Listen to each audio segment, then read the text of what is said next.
First, let's start by creating each budget category for the month.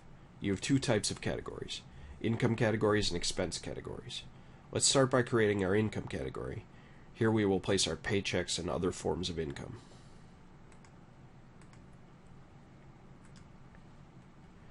Next, let's create all of our expense categories from most to least important. This will also help us know what we should pay first and what can wait till later in the month or may not be paid at all for this month. When money is running low, we need to have proper priority. I find this order is best. Food and essentials, housing, utilities, transportation, medical, savings, debt, and miscellaneous purchases.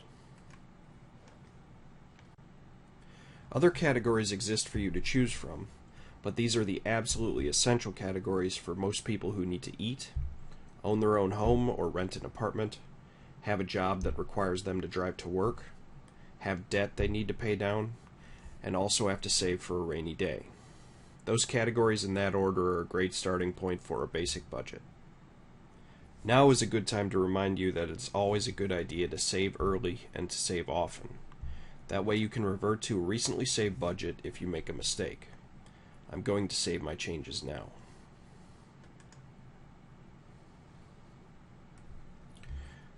Now let's populate our category items. In this month, I know I'll have two paychecks, each for $1,273.52. I add those to the monthly income category.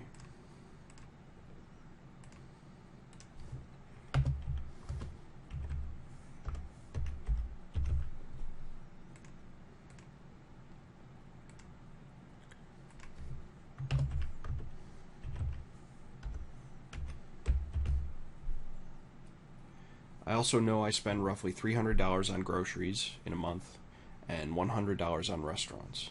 I add those to food and essentials.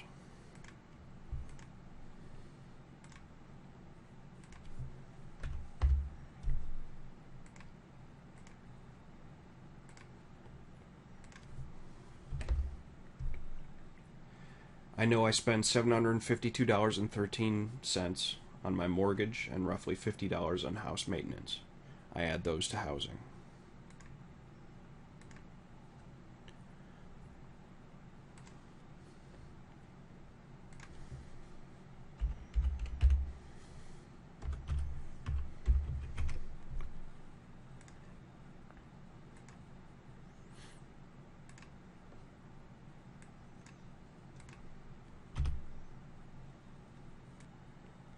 Now you can see that my budget's planning and overall spending graphs are also starting to fill out. These are my visual indicators letting me know how much money I am spending, what I have left, where I am overspending, etc. Also note that this is all planned spending. We have not actually received any income or started spending any money yet. This is merely the planning phase of our budget. Let's fast forward a little bit to see the next step. Okay, I have fully planned out my month. I added all the utility bills from last month to be an estimate for this month. The numbers aren't exact, but they'll be close. I added $100 in spending on gas. I have $450 I am putting towards paying off a credit card. I have roughly $50 I spend in pet supplies. All this spending left me with $250 to put away for the emergency fund I am building. And I even have roughly $165 left that I can allocate later as unexpected expenses come up. My planned spending is as complete as I am going to get it before the month starts and I find out what really happens.